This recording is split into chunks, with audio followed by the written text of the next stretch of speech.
Hello everyone, once again, I'm Reggie Uputan of Carmona, Cavite, Philippines.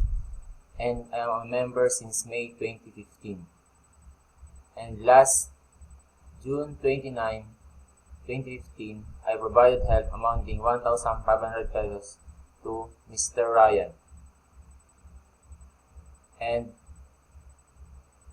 today, I received a whole amount worth of 1,700 pesos from 4 persons. From Ashlyn, Jade, Michelle Malasan, and Evelyn's. To these 4 persons, thank you so much for giving your assistance to me. To Mr. Sergi Mabrodi, thank you so much for making this MMM Global. And I want to invite everyone to join MMM Global Philippines. And thank you to MMM and long live